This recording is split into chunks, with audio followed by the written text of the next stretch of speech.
Assalamualaikum warahmatullahi wabarakatuh. Perkenalkan, kami di sini kelompok 3. Kami di sini akan membahas mengenai analisis regresi untuk mata kuliah statistika industri. Selanjutnya, saya ingin memperkenalkan diri saya. Perkenalkan, nama saya Stephen Nobel Parlutan Simarmata dengan NPM 053. Di sini saya tidak sendiri, saya bersama teman-teman saya yang lain. Boleh diperkenalkan teman-teman. Mungkin boleh dari Faridan. Oke, baik. Saya Faridan Ahmad Kurnia dengan NPM 005. Perkenalkan nama saya Febrian Hidayatul dengan NPM 006. Perkenalkan, nama saya Widyarti Putri dengan NPM 007. Perkenalkan, nama saya Lutfiandra Aziza dengan NPM 044. Dan saya Yohanes Michael Mindo dengan NPM 059. Baik, terima kasih untuk teman-teman. Selanjutnya kita akan masuk langsung ke materinya yang akan dimulai oleh teman saya Widi. Oke, pada kesempatan kali ini saya akan membahas mengenai apa itu analisis regresi. Jadi, analisis regresi adalah metode statistik untuk menganalisis hubungan antara dua atau lebih variabel sehingga salah satu variabel dapat diprediksi atau dijelaskan berdasarkan informasi dari variabel lainnya. Menurut Mohr et al. Tahun 2022. Nah, fun fact-nya, analisis regresi ini pertama kali dilakukan oleh Sir Francis Galton pada tahun 1800-an. Nah, pada saat itu, Sir Francis Galton ini menganalisis mengenai hubungan antara tinggi orang tua dengan tinggi anak-anaknya. Nah, dari hasil regresi tersebut didapatkan data bahwa dari orang tua dengan tinggi yang tinggi dan juga orang tua dengan tinggi yang rendah itu didapatkan bahwa anak-anak mereka itu hasilnya mendekati rata-rata dari populasi. Nah, variabel yang ingin kita prediksi atau yang kita yakini dipengaruhi disebut dengan variabel dependent atau reference atau hasil, sementara variabel yang digunakan sebagai dasar prediksi atau yang diyakini menyebabkan perubahan disebut variabel independent, penjelas atau prediktor. Nah, secara tradisional variabel dependent ini dilabeli dengan Y dan variabel independent dilabeli dengan X. Boleh selanjutnya?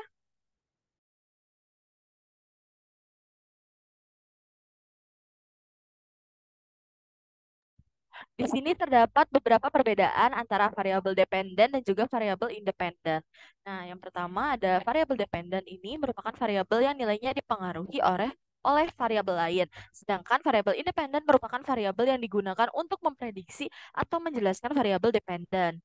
Nah, variabel dependen ini biasanya direpresentasikan pada sumbu Y pada grafik, sedangkan independen representasikan pada grafik.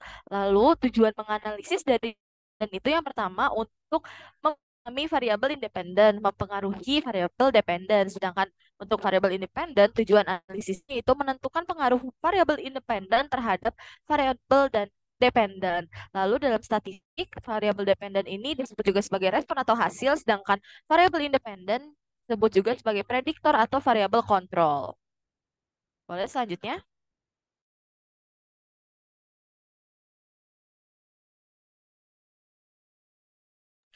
Di sini terdapat beberapa contoh dari judul penelitian dan penentuan variabel dependennya yang mana dan variabel independennya yang mana. Jadi, contoh pertama ada judul penelitian mengenai pengawas good corporate governance terhadap kinerja perusahaan. Di sini variabel dependennya itu kinerja perusahaan karena yang ingin diukur itu kinerja perusahaannya, sedangkan variabel independen ini merupakan kualitas good corporate governance di mana independen ini merupakan pengaruh atau penyebab terhadap si variabel dependen. Lalu yang kedua ada kedua yaitu judul penelitian mengenai pengaruh iklan terhadap peningkatan volume penjualan. Ini variabel dependennya itu peningkatan penjualan karena hasilnya dari si variabel independen. Sedangkan variabel independennya iklan karena iklan ini merupakan penyebab dari variabel dependen, yaitu iklan ini pengaruh dari peningkatan volume penjualan. Lalu yang terakhir ada contoh ketiga yaitu judul penelitiannya adalah hubungan antara jenis obat yang dikonsumsi terhadap tingkat kesembuhan pasien. Di sini variabel dependennya adalah tingkat kesembuhan pasien karena tingkat kesembuhan pasien yang ingin diukur, sedangkan variabel independennya adalah jenis obat yang dikonsumsi karena jenis obat yang dikonsumsi ini merupakan penyebab dari tingkat kesembuhan pasien.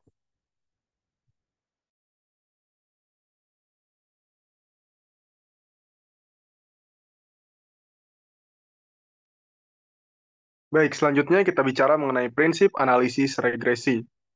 Untuk yang pertama ada namanya regression analysis, simple linear regression atau regresi linear sederhana. Regresi linear sederhana ini adalah model yang menilai hubungan antara variabel dependen dan variabel independen.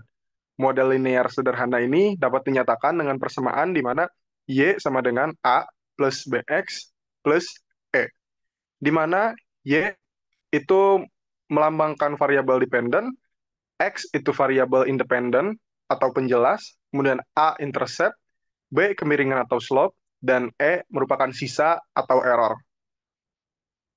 Bisa dilanjut?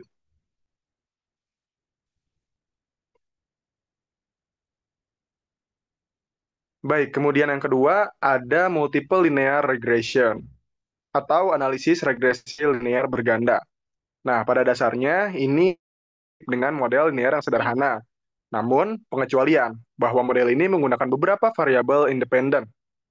Representasi matematis dari regresi linear berganda ini adalah Y sama dengan A plus BX1 plus CX2 plus DX3 plus E, di mana Y sama dengan variabel dependen, X1, X2, serta 3 itu merupakan variabel independen atau penjelas, A sama dengan intercept, B, C, D sama dengan kemiringan atau slope, dan E sama dengan atau error.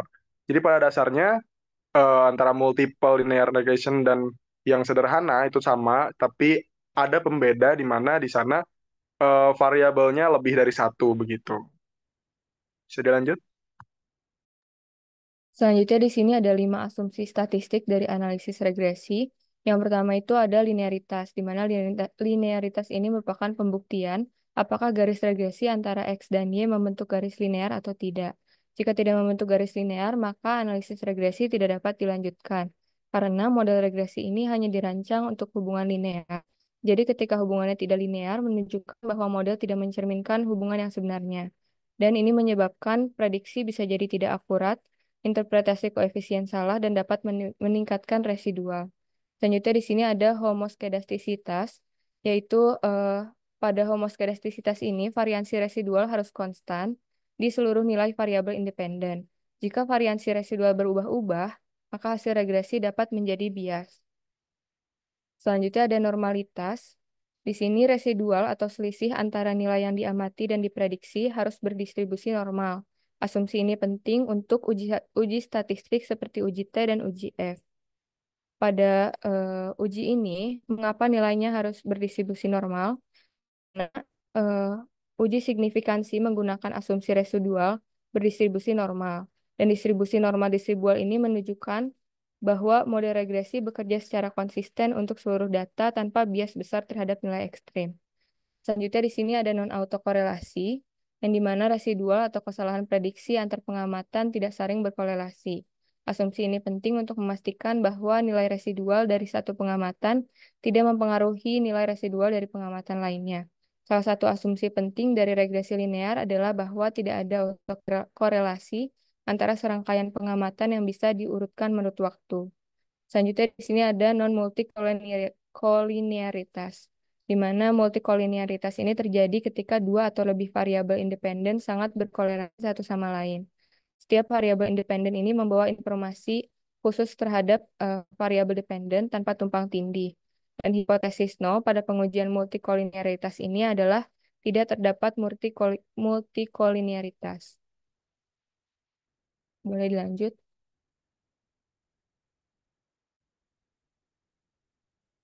Selanjutnya di sini ada uji yang digunakan dalam analisis regresi. Yang pertama untuk linearitas, uji yang digunakan adalah uji Durbin-Watson, yaitu untuk melihat ada tidaknya autokorelasi dalam suatu model regresi. Pengujian Durbin-Watson ini dilihat dengan membandingkan nilai Durbin-Watson dengan nilai DL dalam tabel Durbin-Watson dengan taraf signifikansi 5%. Selanjutnya untuk homoskedastisitas, cara untuk mendeteksinya yaitu menggunakan uji korelasi Frank-Sperman. Dan untuk non-multikolinearitas digunakan uji variance inversion factor. Selanjutnya untuk non-autokorelasi terdapat dua deteksi. Cara mendeteksi yaitu dengan cara grafis dan empiris. Untuk grafisnya yaitu dengan melihat pola tebaran sisaan terhadap urutan waktu yang dimana tidak membentuk suatu pola tebaran yang berbentuk pola atau bersifat acak, maka dapat disimpulkan tidak ada autokorelasi antar sisaan. Dan secara empiris statistik Duby-Watson. Selanjutnya untuk normalitas, yaitu dapat digunakan dengan uji normal PPP dan uji Kolmogorov-Smirnov. Dasar pengambilan keputusannya jika data menyebar di sekitar garis diagonal mengikuti arah garis diagonal atau grafik histogramnya menunjukkan pola distribusi normal dan regresi ini memenuhi asumsi normalitas.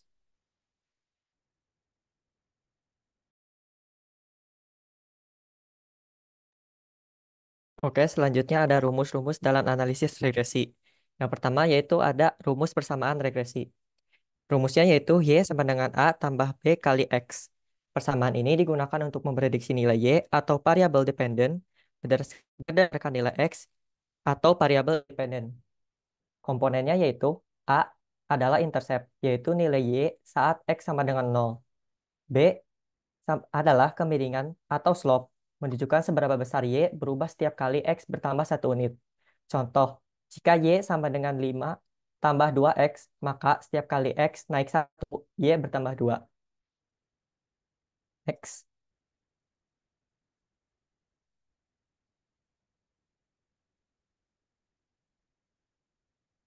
Oke, rumus yang kedua yaitu koefisien regresi atau B.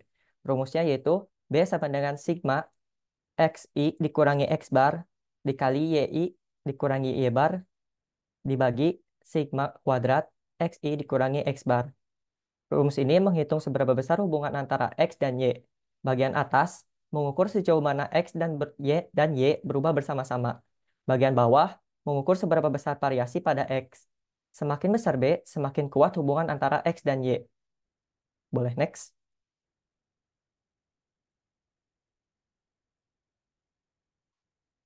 Rumus yang ketiga yaitu intercept atau A. Rumusnya adalah A sama dengan Y bar dikurangi B dikali X bar. Rumus ini menghitung titik awal garis regresi di sumbu Y. Setelah B dihitung, A ditemukan dengan menyesuaikan rata-rata Y terhadap rata-rata X. Contohnya, jika rata-rata nilai ujian Y sebagai Y bar adalah 78 dan rata-rata jam belajar sebagai X bar adalah 5, maka interceptnya menunjukkan nilai dasar Y tanpa efek dari X. Boleh next.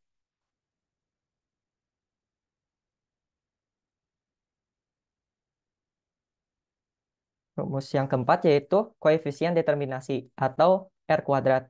Rumusnya ada dua. Yang pertama, R kuadrat sama dengan SSR dibagi SST. Dan rumus yang kedua yaitu R2 sama dengan R pangkat 2 sama dengan 1/S1 dikurangi SSE dibagi SST. Koefisien determinasi menunjukkan seberapa besar variasi Y yang dapat dijelaskan oleh X. R kuadrat bernilai antara 0 dan 1. 0 artinya model tidak bisa menjelaskan Y sama sekali. Sedangkan 1 yaitu model menjelaskan 100% Y. Komponen dalam rumus ini yang pertama itu ada SST atau total sum of square, yaitu total variasi nilai Y.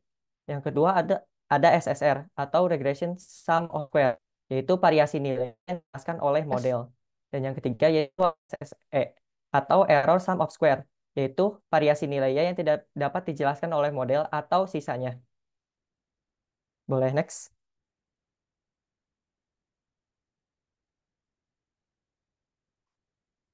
Selanjutnya ada uji signifikansi model atau F-test. Rumusnya itu F sama dengan MSR dibagi MSC. MSR adalah mean square of regression, yaitu variasi yang dijelaskan model. Rata-rata per variabel independen. Lalu ada MSC atau mean square error, yaitu variasi yang tidak dijelaskan model, atau rata-rata per data. Jika nilai F lebih besar dari F tabel, model dianggap signifikan. Boleh next.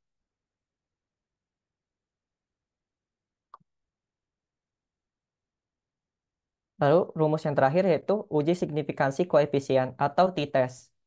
Rumusnya yaitu T sama dengan B dibagi SE dikali B. Digunakan untuk menguji apakah B hubungan antara X dan Y signifikan atau tidak. Jika T hitung lebih besar dari nilai T tabel, maka hubungan X dan Y signifikan. Boleh next.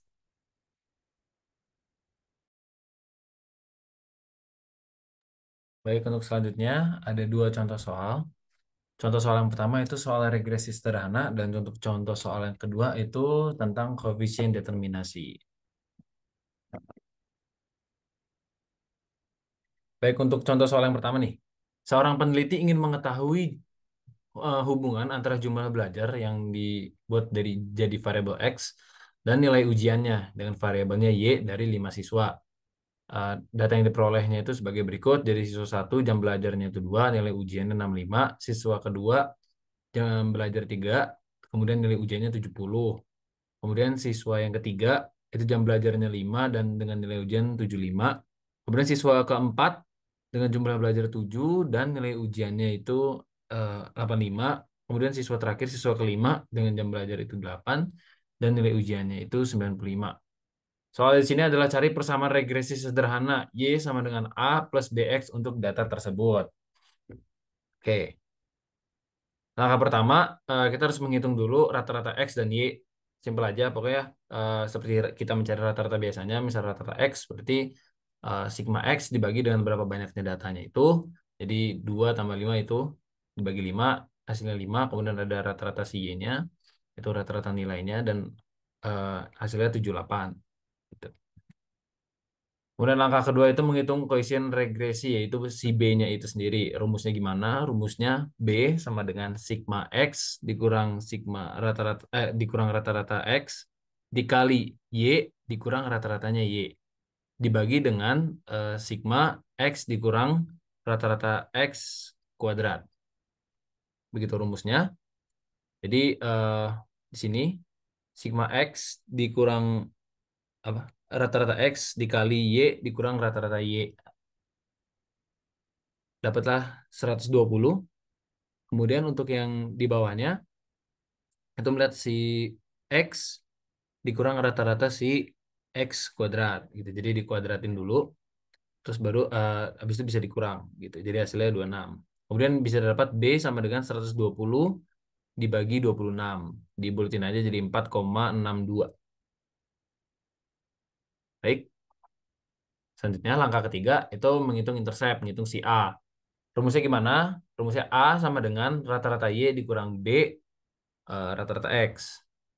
Jadi tadi kan angkanya sudah dapat ya untuk rata-rata Y sama si X. Jadi udah tinggal dimasukin aja. A sama dengan 78 dikurang 4,62, ini B dari sebelumnya. Kemudian dikali dengan 5 rata-ratanya si X. Sama dengan 78 dikurang 23,1 hasilnya 54,9. Kemudian untuk langkah 4 udah kita masukin aja ke rumus. Kita udah dapat A, kita juga udah dapat B. Jadi Y sama dengan 54,9 ditambah 4,62 dikali dengan X. Oke, kesimpulannya, persamaan regresi itu menunjukkan bahwa setiap tambahan 1 jam belajar, nilai ujian itu diperkirakan meningkat sebesar 4,62. Itu tuh masuk di yang B ini ya. Bahasa apa tadi? Slope ya. Nah, yang masuk slope. Jadi setiap kali kenaikan 1 jam belajar itu nilai ujian itu meningkat sebesar 4,60, 4,62 poin gitu. Dan jika seorang siswa itu nggak belajar sama sekali, berarti X-nya itu 0. Jadi langsung bisa diprediksi bahwa nilai ujiannya akan 54,9. Begitu. Kemudian, contoh soal kedua. Ini menghitung R kuadrat ya. Jadi kurang lebih sama dengan apa soal sebelumnya, cuman di sini ada penambahan kolom aja. Saya tulis di sini itu prediksi atau Y aksen. Jadi prediksinya misalnya siswa siswa pertama jam belajar 2 jam itu prediksinya 64. Jadi artinya di sini itu jadi sebelum di aslinya ya, di penelitian aslinya itu sebelum kita mendapatkan nilai aktual kita bisa memprediksi. Itu guys. Gitu. Terus untuk siswa kedua, ketiga, keempat dan kelima juga seperti itu. Jadi hitung R kuadrat untuk mengikuti seberapa besar variasi dalam nilai Y. Dapat dijelaskan dengan model regresi. Rumusnya kayak gini guys. R kuadrat di akhir SSR per SST. Oke lanjut. Kita untuk menghitung rata-rata nilai aktual dulu ya. Nilai aktual. Jumlah nilai si Y-nya itu dibagi dengan banyaknya data. Dapatlah angka 78. Kemudian di langkah kedua kita menghitung SST. Sum square total. Rumusnya gimana? Rumusnya gini, sigma Y dikurang rata-rata Y kuadrat. Gitu. Nah, masuklah angkanya, dapat kita SST bernilai 580. Oke. Selanjutnya langkah ketiga, kita menghitung SSR. Gimana rumusnya? Jadi rumusnya itu Y aksen ini dikurang dengan Y kuadrat. Habis itu dikuadratin mereka. Nah, dapatlah angka SSR-nya 547. Gitu. Lanjut. Untuk langkah keempat kita baru bisa menghitung R kuadrat. Simpel aja ketika kita dapat SSR dan SST baru kita bisa kita bisa untuk mengerjakan selanjutnya. 547 dibagi 580 ya kurang lebih 0,94. Oke, selanjutnya. Kesimpulannya, koefisien determinasi R kuadratnya itu 0,94 atau 94,3%. Kalau 1 itu artinya memang apa ya prediksinya itu persis prediksi itu persis dengan nilai aktualnya. Walaupun sebenarnya di dunia beneran realitanya di lapangan secara alam itu memang kita nyaris nggak akan ada gitu maksudnya R kuadrat itu sebesar 1 berarti kan 100%. Jadi kita bisa memprediksi segala sesuatu kan nggak bisa seperti itu. Jadi dari kesimpulan ini bahwa ini bisa dibilang 94,3% itu cukup akurat gitu dari nilai jam belajarnya terus diprediksilah nilai ujiannya dan itu dengan nilai prediksi dan nilai aktualnya cukup akurat begitu.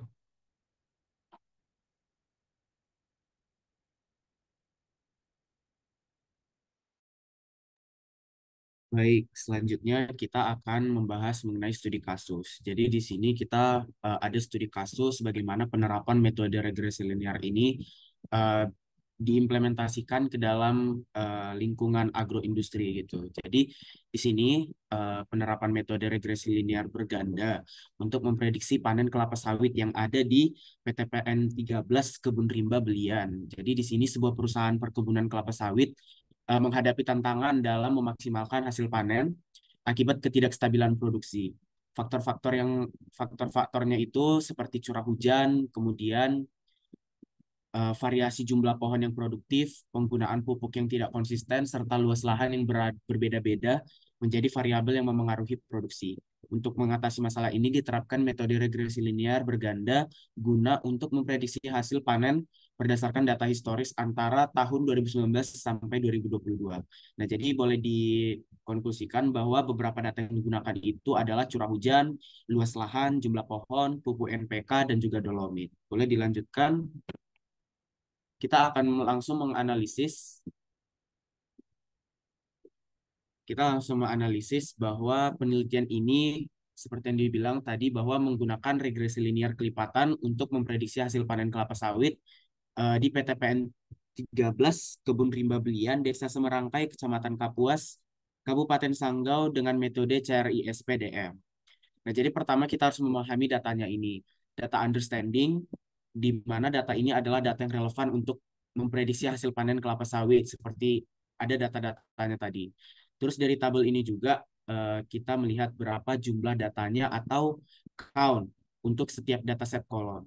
Lalu nilai rata-rata atau median dari semua data dalam suatu kolom yang diperoleh dengan menjumlahkan semua data dan membaginya dengan jumlah data. Kemudian ada standar deviasi atau STD. Ini adalah sebaran data sekitar rata-rata. Kalau nilainya lebih rendah, maka dia lebih mendekati rata-rata. Min adalah batas rentang bawah. Di sini ada juga batas kuartil pertama dibagi menjadi dua bagian, 25% data lebih rendah darinya dan 75% data lebih tinggi darinya.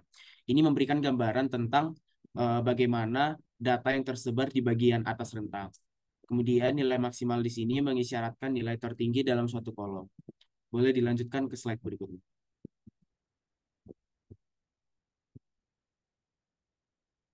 Nah, dari gambar visualisasi data ini menjelaskan hubungan antara fitur dan label. Pola pada luas jumlah pohon menunjukkan semakin luas lahan dan jumlah pohon semakin menghasilkan produk yang banyak. Dan boleh dilanjutkan.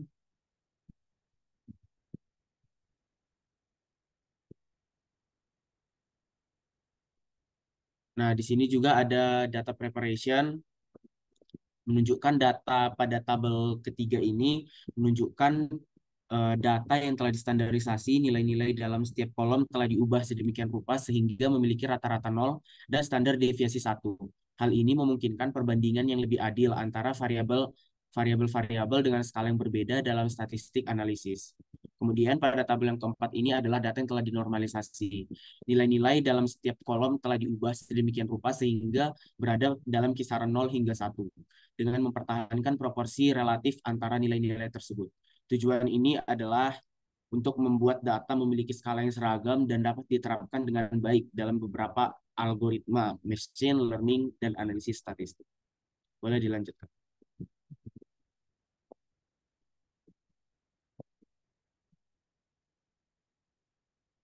Nah, selanjutnya kita membahas mengenai model building. Jadi model building ini sebenarnya sebelumnya dia diproses menggunakan aplikasi Python dengan rumus yang kurang lebih seperti ini. Nah, jadi metode regresi linear berganda ini dipilih untuk memprediksi hasil panen kelapa sawit. Nah, bagi data pelatihan menjadi fitur, variabel independen dan variabel dependen. Jumlah data yang dibagi yaitu 20% dari total data akan digunakan untuk data testing, sedangkan 80% akan digunakan untuk data training, yang berarti jumlah data pelatihan 230 dan data pengujian itu 58, di mana semua fitur digunakan untuk memprediksi label. Boleh dilanjutkan?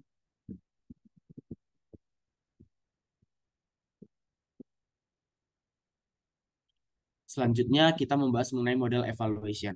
Di sini menggunakan R-squared dan root mean squared error atau RMSI untuk mengukur sejauh mana model ini dapat memprediksi hasil panen dengan akurat.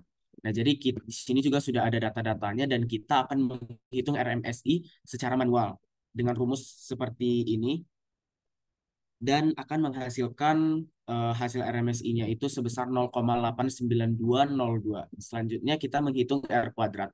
Tetapi sebelum itu kita harus menghitung SSR dan SST-nya, di mana dengan cara berikut, di mana SSR-nya itu akan menghasilkan nilai 0,039785 dan SST-nya itu menghasilkan 0,027. Kemudian kita dari situ bisalah kita dapatkan R kuadratnya, di mana R kuadratnya itu 1 kurang SSR per SST yang akan menghasilkan nilai 0,433102913. Nah, di sini menunjukkan bahwa sekitar 43,31% variabilitas dalam variabel target itu dapat dijelaskan. Boleh dilanjutkan?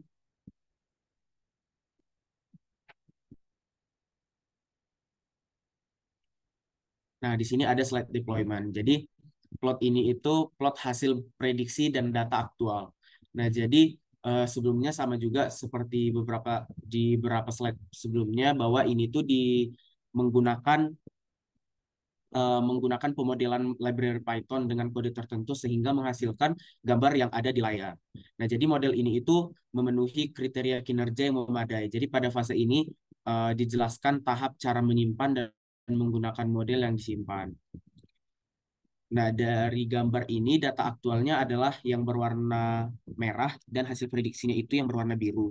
Jadi bisa kita simpulkan bahwa cukup dekatlah dengan garis tengahnya itu garis putus-putus, yang artinya model ini memiliki kemampuan yang cukup baik untuk memprediksi target.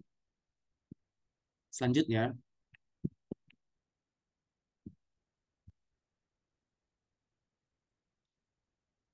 kita masuk ke hasilnya atau sebagai kesimpulan dan juga ada beberapa saran. Nah, jadi penelitian ini bisa berhasil gitu menerapkan metode regresi linear berganda untuk memprediksi hasil panen kelapa sawit PTPN 13 kebun rimba Belian dengan hasil evaluasi model sebagai berikut. Nah, jadi kita mendapatkan tadi RMSE-nya adalah 0,0698, menunjukkan rata-rata kesalahan prediksinya kecil. Dan R kuadratnya 93,06 yang mengindikasikan model mampu menjelaskan 93,06 variasi data. Perhitungan manual pada subset data menghasilkan RMSI sebesar 0,0892 dan R kuadratnya itu sekitar 43,31%, menunjukkan perlunya ada validasi tambahan. Jadi menunjukkan performa yang baik. Namun disarankan juga untuk mencoba metode regresi lain untuk membandingkan kinerja dan juga melakukan validasi tambahan seperti cross validation atau menggunakan dataset berbeda. Kemudian yang ketiga, menambah data aktual untuk melatih model agar pola dan tren data dapat dipahami lebih baik sehingga meningkatkan akurasi prediksi. Nah, semakin banyak data berkualitas digunakan, semakin optimal model dalam memprediksi hasil panen kelapa sawit. Boleh dilanjutkan?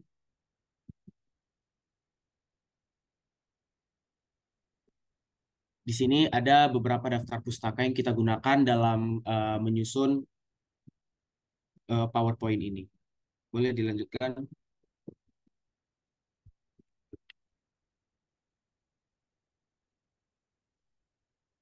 Oke, dengan demikian pembahasan mengenai analisis regresi, jika terdapat kekurangan atau kekeliruan dalam penyampaian, kami mohon maaf yang sebesar-besarnya. Semoga materi ini bisa membantu untuk memahami konsep dan aplikasi dalam menganalisis data. Terima kasih atas perhatiannya dan sampai jumpa.